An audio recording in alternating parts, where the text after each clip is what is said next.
देखिए, देश सबका है, आ सकते हैं, लेकिन जैसे मैं कह रही थी कि अगर हम जैसे एक नगण्य इंसान का और हमारे सैकड़ों कार्यकर्ता अब इस तरह से मारते हैं, पीटते हो आपके लोगों से, और आप प्रतिवाद नहीं करते हो, आप उनको अरेस्ट नहीं कराते हो, मतलब आप ही के लोगों के लोग कर रहे हैं और आपका इसमें मतलब सपोर्ट है।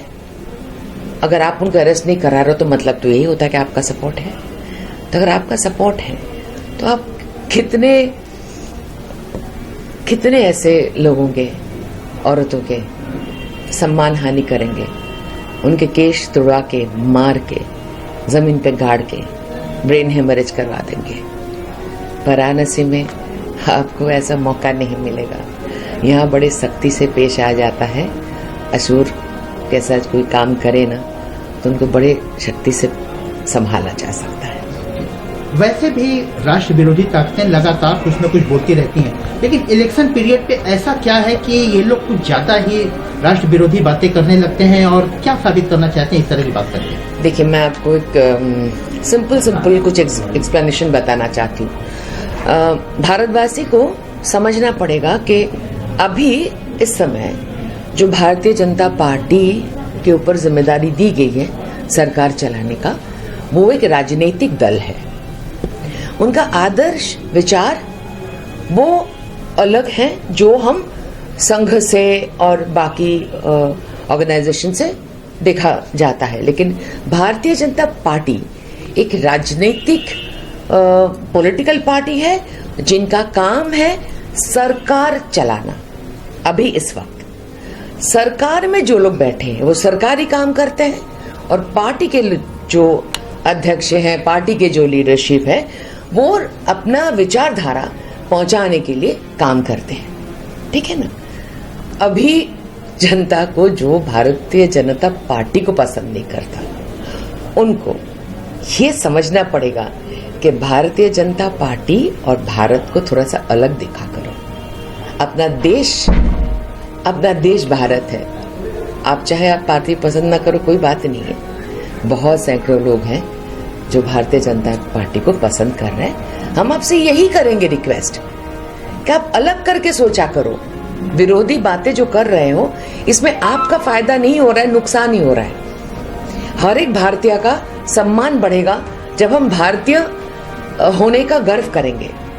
तो आप पार्टी के साथ, भारतीय जनता पार्टी मतलब भारत ऐसा नहीं है। भारत भी आपका है। आपको जब वोट देना नहीं है तो नहीं देना, जिनको वोट देना होगा वो वोट देंगे, लेकिन हम भारत का बदनाम क्यों कर रहे हो विदेश में जाकर? जैसे यहाँ पे भी आप बातें करते हो, आज ग्लोबलाइज्ड हो गया सारी information, news and technology, with the help of technology. तो बाकी देश में भारत के बारे में कोई भला बुरा बोलेगा, आपको अच्छा लग सकता है क्या? ये ऐसा कैसा हो गया इस देश में कि पाकिस्तान और इंडिया के लड़ाई में, मतलब खेल में, अब इंडिया अगर रिजल्ट उतना अच्छा नहीं कर सकता, जीतता नहीं है, तो इतना मतलब पटाखे फट रहे हैं। हाँ, मुंबई वगैरह जगह में इतने पटाखे फट रहे हैं, मतलब आपको अच्छा लग रहा है कि आपका भारत का टीम हार गया? देखिए, आज जो हम संस्कृति संसद में आके जुड़े हुए हैं, यही वार्ता पूरे देशवासी तक पहुंचाना चाहते हैं। देश को तोड़ना, एक दूसरे के बारे में आपस में बुरा बोलना, ये एक ही चीज मदद कर रहा है, विदेशी शक्तियों को हमारे ऊपर वार करने में मदद कर रहा है। देश को बदनाम करना अगर आपको अच्छा लगता है तो आप करो, हम क्या कर सकते हैं, लेकिन हम जनता तक ये बात पहुंचाना चाहते हैं और हर एक भारतीय तक ये बात पहुंचाना चाहते हैं कि आए ना, अगर सलमान खुर्शीद जी को बुरा लगता है, उनको ऐसी किताब छपवाना पड़ता है, तो क्यों आए ना, चर्चा क्यों नहीं करते? जो विद्य जन है उनसे के चर्चा करें। तो आप ये किताब लिखकर आप देश का सम्मान घटा ये देखना चाहते हो ना? अगर इसमें आपकी खुशी है तो कोई बात नहीं। आडवाणी जी को कह रहे हैं कि जब राम मंदिर आंदोलन हुआ था तो जहाँ जहाँ गए उन्होंने बांटने की राजनीति, तो कैसा संदेश दे रहे हैं इस किताब के बारे में? देखिए, अगर हमारे देश के लाखों मंदिरें मस्जिदें है, करोड़ों के पैमाने में है, इतने मंदिरें टूटे क्यों, तोड़ा गया क्यों? हर काम से कुछ न कुछ मंदिर तोड़ा गया है सालों सालों भर। तो क्या अच्छा है? तो अगर भारत का संस्कार को आपको पसंद नहीं है तो ये तो बड़ी दुख की बात है। राम मंदिर आंदोलन में लाखों लोग जुड़े हुए हैं सालों से।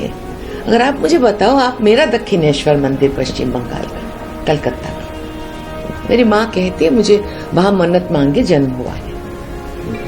तो आप मुझे बता दो कि दक्षिणेश्वर मंदिर के बारे में अगर कोई बुरा बोलता है तो मुझे कैसा लगेगा? तो जो जिस जगह से पूरे भारतवासी अयोध्या से जुड़े हुए हैं, राम मंदिर से जुड़े हुए हैं, तो आप क्यों सबको दुखी करने के लिए ऐसे बातें कर रहे हो? तो अगर ये कर रहे हो तो आपका मकसद, आपका मानसिकता बड़ा साफ हो जाता है। बंगाल की स्थिति क्या है? ममता बनर्जी जी तो अब नेशनल स्तर पर मोदी जी को टक्कर देने की तैयारी कर रहे हैं। देखो, मैं आपको बस छोटी सी बात में ये समझाना चाहूंगी कि जिस द्रौपदी के किरदार निभाने के बाद आप लोग ने मुझे जाना है, मैं द्रौपदी तो हूं नहीं, लेकिन मेरे केश भी तो लंबे थे।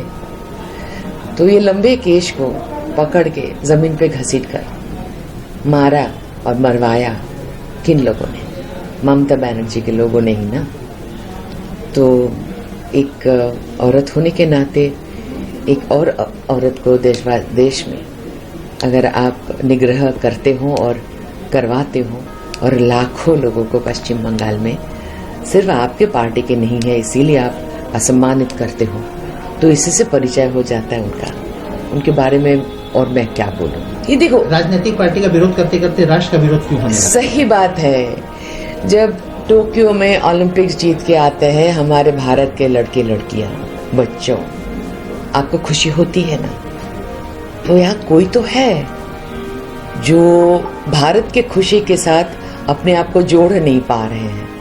अगर ऐसे लोग हैं, उन्हीं का संस्कार और समाज का बोध और चेतना जगाने के लिए ये प्रोग्राम जो हम कर रहे हैं काशी में, विश्वनाथ के दरबार में, विश्वनाथ मंदिर के, बाबा विश्वनाथ के भूमि में आके, कि आप लोग सुनो और एक बार देखो तो भारत की संस्कृति क्या है।